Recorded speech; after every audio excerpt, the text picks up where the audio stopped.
From the Village Review Board, Claudia Knox, the chair, is going to give the committee update. And this is a series of presentations that each of the different committees has been giving. And we're proud to welcome in the Village Review Board. Chair Knox. Hey, Council. I'm delighted to report to you that the Village Review Board is at full complement of 7 members. And I'm even more delighted to introduce our members who are present. Will you guys please stand up now? And I couldn't see like everybody. In any event, my vice chair, Annie Terra. I know that William Steinbach is here, and also Rob Weiner. They're around the corner. Yeah, no. I think Phil Carey is still hiking a mountain somewhere. And Dr. Amy Keithan is not here tonight, but I'll be mentioning her later. Would you please put my slide up? I can't do a thing without it. Thank you. Can we do anything? That's okay. We'll work with that. Okay. So last year I reviewed for you the town administrative program in which VRB operates. Tonight I'm presenting representative projects that VRB has approved over the years, photographed, thank you very much, by William. I'm going to start at the upper left. That's the Union Street School, a historic restoration. Pretty straightforward, easy for us. Next, the Tontine Mall, a 2-story addition above the original building to create housing and to completely renovate commercial space. VRB held 2 workshops to create with the developer, a site visit, and considered community input with issues of mass, scale, and compatibility. The next photo on the upper right is the Lamont Block. Again, a historic restoration, pretty straightforward for, fitting in with our mandates. It did have a small addition in the back to create egress. Then we'll go down to the far left. Thank you. Thank you. He's great. Okay, and that is Pilgrim House with new construction to add an entry with elevators to make handicapped access. Very important to the church community. VRB held 2 workshops, a site visit, and considered community concerns about compatibility. So again, this one required us to exercise judgment, have a lot of debate, incorporate everything, and interpret our ordinances and guidelines as best we could. The next one is a stick-style Victorian on Pleasant Street. It's mostly a historic restoration with some substitute materials and a little bit of code-required addition toward the back. It's a work in progress. And then down here in the lower right corner is the corner of Pleasant and Union Streets. The forward building on your left was a historic reservation with some exterior changes in the existing building. That was the easy part. Then the part on the right, the taller building, was a 3-story new construction of high-end housing. VRB conducted 3 workshops, 2 site visits, considered community input regarding mass, scale, and compatibility with the neighborhood. As a result, the applicant shifted the plan back further on the property to try to mitigate the height and made numerous adjustments to address the concerns that had been raised. So that's the job we got handed.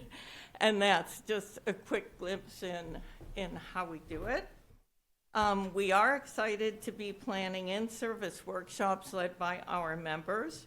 Rob will be training us to use the Sanborn fire insurance maps at the Library of Congress. These identify building footprints and building materials from 1850 forward in Brunswick. Amy will be alerting us to evidence of workplace structures and workforce housing in key locations here. These types of structures may look very different now or may have been neglected, but we should care about this part of our built historic environment. It's not all about the rich and famous. And it's important to preserve evidence of other forebears who labored to make the town that we now have. So I'll ad lib. That's so much for script. John, let's see, you were raising, yes, the question about what I call the toll block. We haven't gotten an application, so you know, at the moment, they're probably, We did have the first application. Yeah, we that did. was referenced. That was some years ago when the Tolls still owned the building. And we had 2 meetings with them, 2 workshops. We even had a site visit. But it never got to the point where they finalized it, so there was no action to take. The current one, who knows what they'll bring to us? When they bring it to us, we will consider it. I can tell you that applications for demolitions are hard. And they do get approved sometimes they don't. So we'll let the chips fall where they may when it comes. And there will be public. Oh, there'll be tons of public input. Yeah. And all our meetings are public, and, people can find. It's a completely open process. We're a majority vote group, just like you guys are. We debate when, at some magic moment, there's a motion on the floor, we vote. It's majority rule. Yeah. Other Thank you. questions? Abby. Thank you, Chair Knox, for that presentation. Do you have any openings on your committee right now? None, we're full up. All full. And Okay. we're so happy. And it would be fine to have people waiting in the wings. And when are your meetings, in case anyone's interested in them? Are they the third Tuesday? They are, Thank you. Annie's better at this. Third Tuesday of the month? right. Great. Thank you so much. Unless it's not. Right. Sometimes you get bumped by. Sometimes Unless you get bumped people by bump us. Council. At 7:15. Thank you.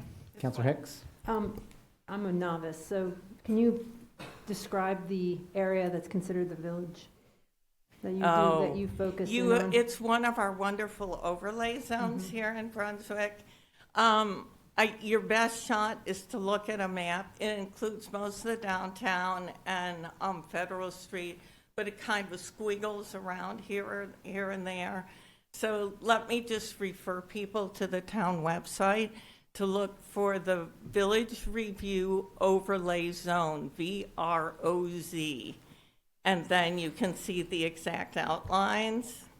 Was there any particular area? Just more of a general information. And I would say that, and I'll do this as well, you have a page on our town website that describes your purpose and basically your charge, what you're what you are meant to do. So for people's information, and I'm sure you probably have documents there describing, a lot of times those pages have some sort of document or something that you've done in the past that people can catch up on. I think so. Yeah. I should I'll have to probably look. look again. Yeah. We're controlled by ordinance and by council-approved guidelines. And the ordinance should be easy for people to find, and I would think the guidelines as well. Our ordinance is part of the zone. Right. So, Can you say that again? yeah, our ordinance is part of the zoning ordinance, so we do, and it's important to understand that it is a combined process. If you're fortunate enough to live in the village overlay zone, you get to go through two processes. One is to get a certificate of appropriateness from the Village Review Board, and you have to do that before you go to the planning board, and that's part of their process in considering your application. Yeah. Yep. Or if you don't need to work with the planning board, which might not be the case, what you do then get is your work permit that you post in your window when you're, doing stuff. And we only have jurisdiction over exterior changes. People can do whatever else they're doing inside, providing codes signs off. Counselor Watson?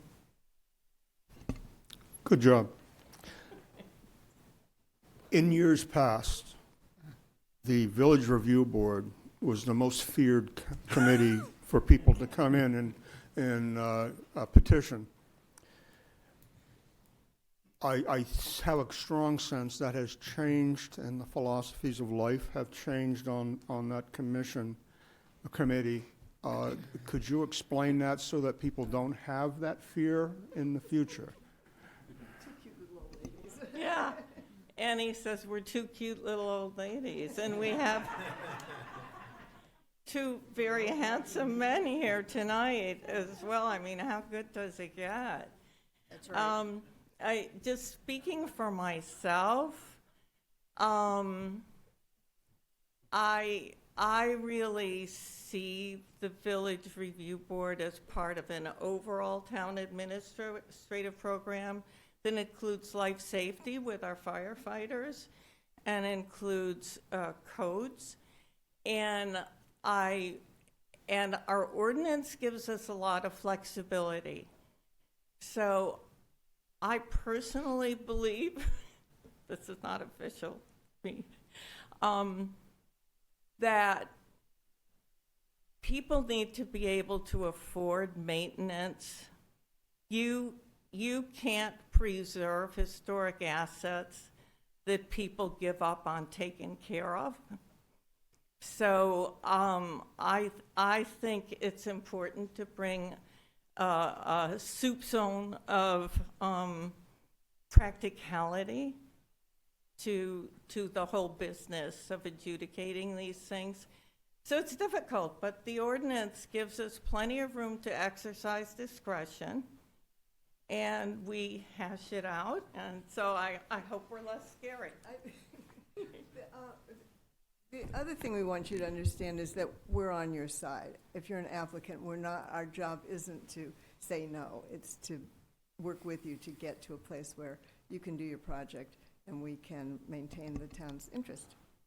So it's safe to say that you really want to help the applicant in the process of developing their proposal.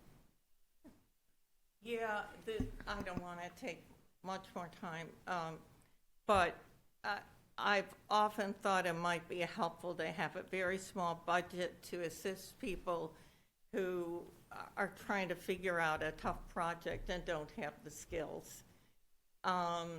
It can be tricky to add egress, for example, et cetera, et cetera.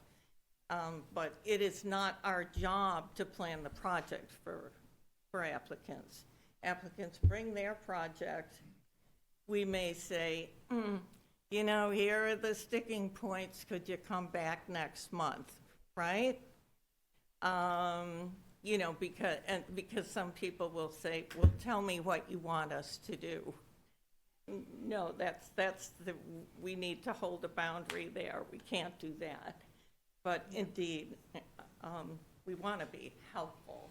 And all of the projects that you saw up here, the applicants came to us for basically a work session, so that we weren't given, this is how we're going to do it, and expect people to vote on it that night. We usually will have site visits in addition to maybe 2 or 3 meetings, and people understand, if they've got a big project, that it's not going to be a 1-week process, that it will take a little while in order to meet all of the requirements. That's it. Thank you. Any other questions?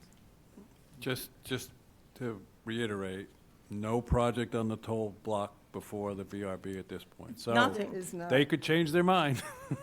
So, Exactly, that's why so we we don't don't, have it right. yet. Okay, yeah, Thank you. Thanks.